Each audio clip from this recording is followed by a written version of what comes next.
Hello. Hi. I just wanted to have a chat.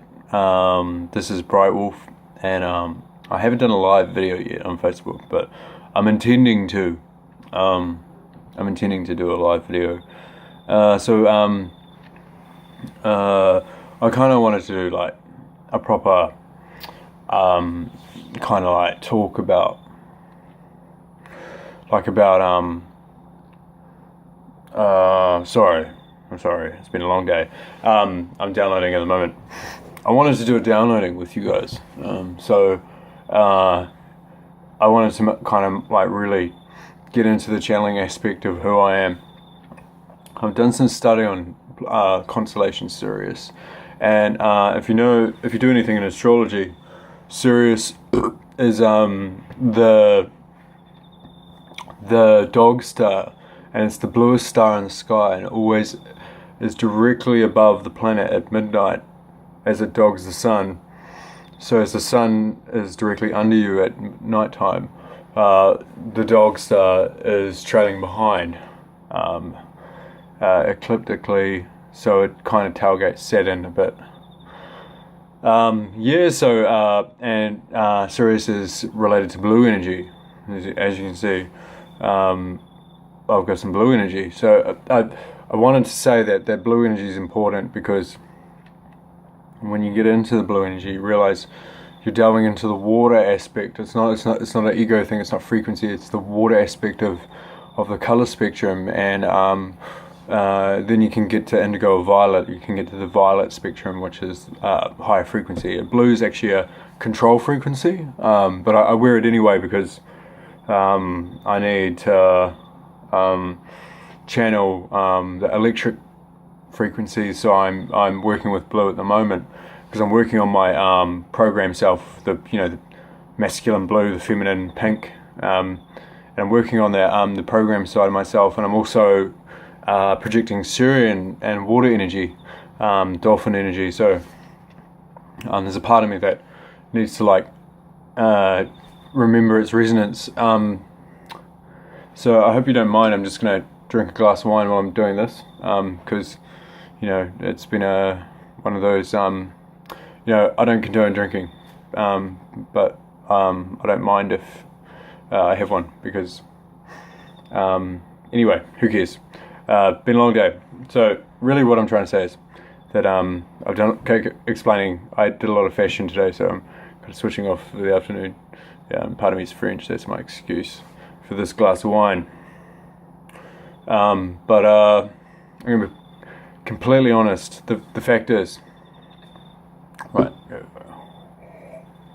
the fact of the matter is that each of us is a hybrid child, and I really want to share stuff with you guys. I got my question answered on the Simon Park show last week. It's the 9th of March today.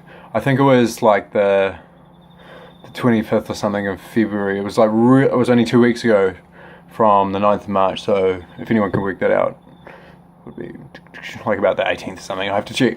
But if you can scroll back and go an hour, I know this is accurate. An hour 16:45 seconds. The question after that is me. So if you can listen to that, that Simon Parks relates to a question that I had, because I wasn't abducted, but I was definitely visited at age 15 by two greys, and these greys were see-through. They were particularly see-through, which is a sign that they were working on my astral body when they came in, because I could see them. But apparently Simon's answer was they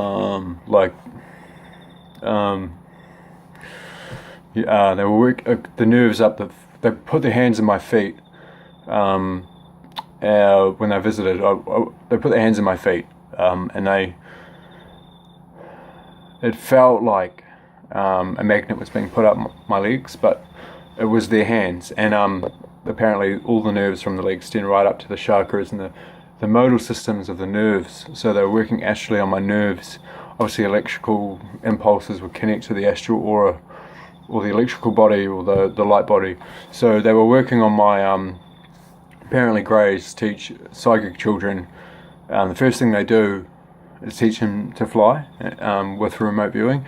And ever since that visit, I have had like this OCD with levitation and flying, and in dreams I've just been like, in dreams I'm not just I don't hover, in dreams I boost 100 k's per second into the sky, and I can't keep a hold of myself, like it's so fast. It's like I've had dreams where I've left planet Earth behind to the point where a bullet wouldn't know who I was, because I would have just... So it's like, and that's the thing, like, I don't condone drinking, but I know that there's another part of me that does work when I've altered my dopamine levels. And I'm not trying to associate with alcohol. I'm just saying that like I do a lot of my work subconsciously, and I'm just, anyway, who cares? I don't need an excuse. I just feel bad because a lot of some of the other starseeds online are like real love and light and vegan. I'm vegan, but I still drink sometimes, and I need to get over that issue. But anyway, so back to flying. In dreams, if you can fly, it's like a metaphoric way of getting around the astral. Physically, on my own, if I go to sleep during the day, I can rise up out of my body. I haven't done it for a couple of years, but I could rise up out of my body if there's sunlight outside, and my body will feel the warmth of the sun if I get about 2 meters above my bed, and I will rise up. I've had a guy message me about some coaching on astraling, but the fact is, all I can advise for anyone, because I'm not Ryan Cropper. Ryan Cropper is an amazing mentor to look up on YouTube. So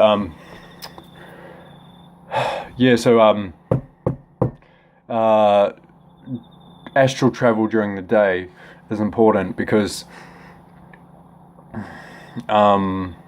it's something about, like, you close your pineal gland, but you've still got the solar energy. So it's like you trick the Saturnic clock so that you can leave your body prematurely.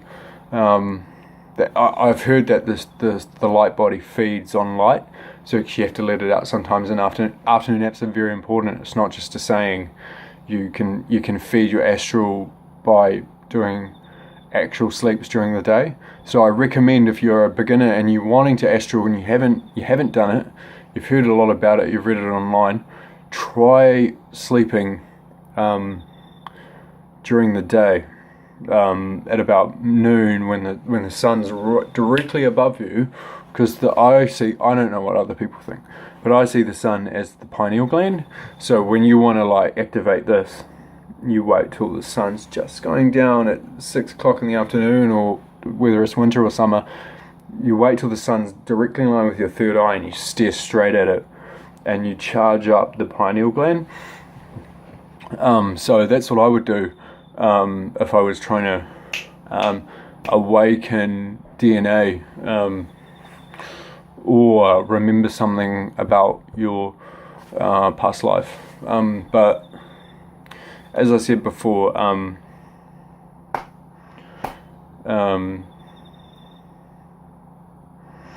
it's like, I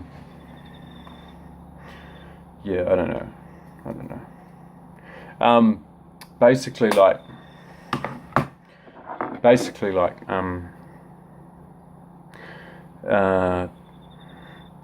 astraling is levitation. In my dream, right? Okay, I'm sharing something with you. In my dream, I had a remote. I was on some medication at the time. It was a horrible medication, but when I was younger, I was quite unruling.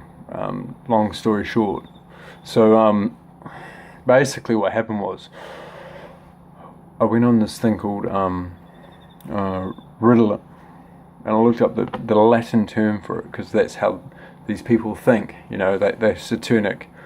I looked up the Latin term for Ritalin, which actually literally meant grounding. It meant to be grounded like concrete, or to like earth. And while I was on this medication before, it had a really terrible ending to, and a very positive ending to the story.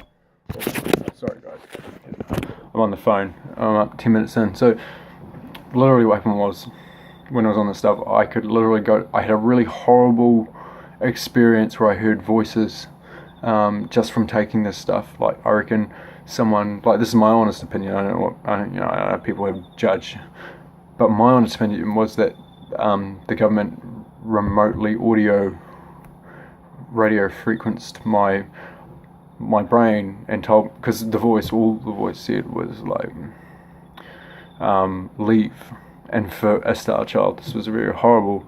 The first time I heard this, it was on Christmas Eve, and I obviously signed up as the soul, like on a soul contract, to go through some hard knocks, because Christmas Eve at age 20 is,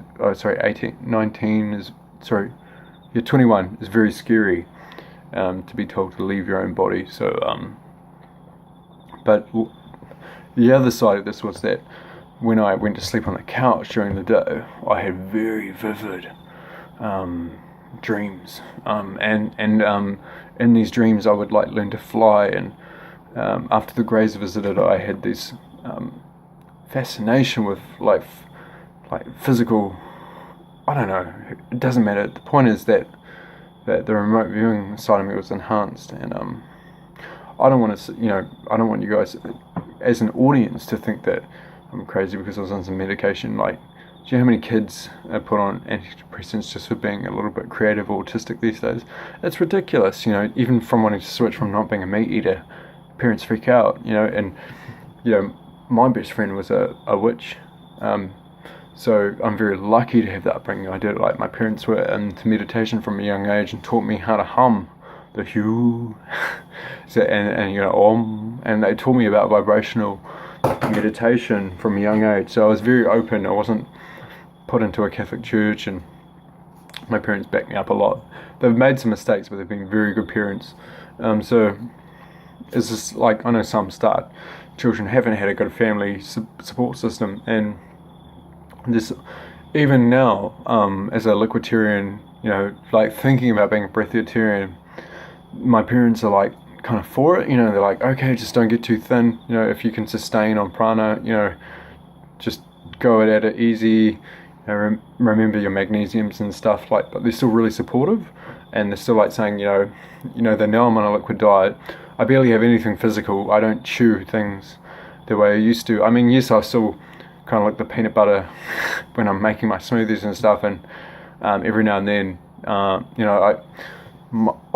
I blend everything up now, and it's very important to me, because in my dream they said to me, if you want to levitate in 3D, I was very conscious, and I was like flying around going to like schools and shit, and I was like, they were like, I was downloading, like they said, I was like, I got consciousness, how do I levitate in the 3D? I'm going back there in a second, and they were like, dude, they didn't say dude, but they're like, dude, like, try the liquid technique, and I never understood that, and now I do, because I've learned about monatomic gold and ormus, and I realized that the high vibrational liquid in alchemy, it separates from the glug of the physical reality, and like, I understand now what they meant by frequency on a materialistic point of view, is that the lighter you get and the more layers you peel back, the faster you enlighten, because it literally translates, enlighten literally translate in the 3D to shedding weight. Enlighten. You go in here and you lighten your load, and it's like,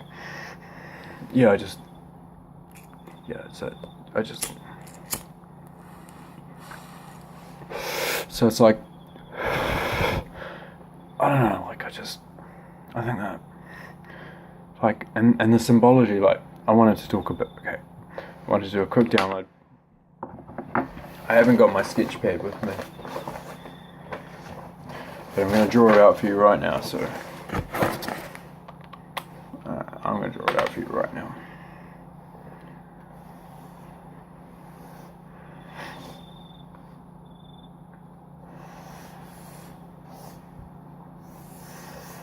This was the symbol I drew on my door the night that the Greys visited. I don't know if that's important. I mean, it was important to me. Apparently, Simon Parkes recounted this to my higher self, trying to protect myself.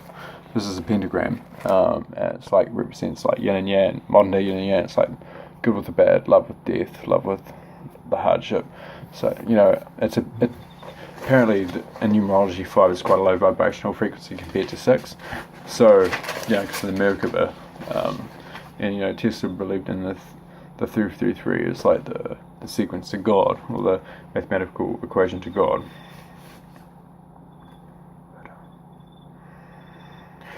So I did this channeling of like the Superman energy, and this is far out, but I was like, I'm from Sedona in a parallel universe. I haven't been there ever, but so what happens is, right, I drew the Superman logo, but because I believe in the DNA helix and the yin and yang and the as I said, I'm working with water this year. This is my version of Superman. It's like Superman, but it's like the river, and to me, like the River Jordan is like the stomach chakra that they were talking about in the Bible. And it's like, here's the Ram Ra, the Amun Ra, the third eye. It's the bull, the Taurus. You got the Gemini, the twins, the shark, the two lung chakras, breath. You got Leo, the Lionheart, and this is like the electrical pathway to how you should be. So it's like, if you want to activate the juices in your pineal gland, you have to get your salts and your magnesiums right. So the only way to do that is to like stop needing all these minerals to digest physical gunk. You need to go on like a balanced sugar salt diet of liquid, and you need to focus, because apparently the secrets to like immortality was uncoded DNA, and the only way you're going to get that is either through the monatomic gold or blood. So it's like, I mean, it's straight out with this, but like monatomic gold, it's like, it basically looks like semen. So it's like there's the really high functioning DNA salts. It's milky, but people are forgetting the goddess, which once a month menstruated uncoded DNA. So the moon's very important. So people need to become aware. I don't want to be the first one to say it, but I'm the only young person who has said this, probably, especially from Southern Hemisphere, which is that menstrual blood is very important for awakening uncoded DNA. So if you can have sex with your girlfriend on a full moon, or whenever she has a cycle, it's very important that you do that. You need to get in contact with feminine DNA structures, because it's if you're brave enough to drink it, that's another story. But you would, if you knew that it would prolong your life by 1,000 years. So I'm just saying that, like, maybe make it a fad to try this shit out, because like, I'm not being gothic or anything. I'm actually being like real. Like, you look up Barbara Marciniak, she goes on, like, she does a whole hour on menstrual blood and its properties, and one of them is like that it used to be the drink of the Holy Grail. And they say, here's my point, and here's my reply to David Wolfe, who's looking for the Philosopher's Stone at the moment. Right. He's looking. Apparently, Philosopher's Stone is like is a mercury and a monatomic sulfur and a monatomic gold combined into one element. Well, sulfur's in the blood, okay. The mercury is metaphoric for the mirror, because mercury is a mirror liquid in the masculine, okay. Get that? And then the monatomic gold is just, that's just in the prana of the blood. I'm not getting into the vampiric side of things, I'm actually serious about blood healing. Is that the Philosopher's Stone is actually a philosophical. It's a philosophical stone because the stone fits the vehicle, and the vehicle should be men, pretty much, and men, and the vehicle and the Philosopher's Stone for women is semen. So I'm not getting too sexual. I'm actually being like literally going like translating literally pagan ritual rites. So challenge me on that if you want. I say challenge. I don't mean it in a upfront way. I mean challenge is, the word challenge is better than problem, because problems can't be fixed, or they're very hard to fix. But challenges are something that you can work around and work to a positive outcome. So feel free to comment on this video. No haters. I haven't got time for that. I'll just, if you're under the frequency of like evolving, I won't reply. Give yourself some respect when you reply to stuff. If you're stuck in the matrix, don't reply. I don't mean to be rude. I just mean to be straight up. Like, there's so many other positive people out there. I'm just trying to, do a downloading. So with much love and much respect to everybody on the planet, and whoever's out there, I love you all, and I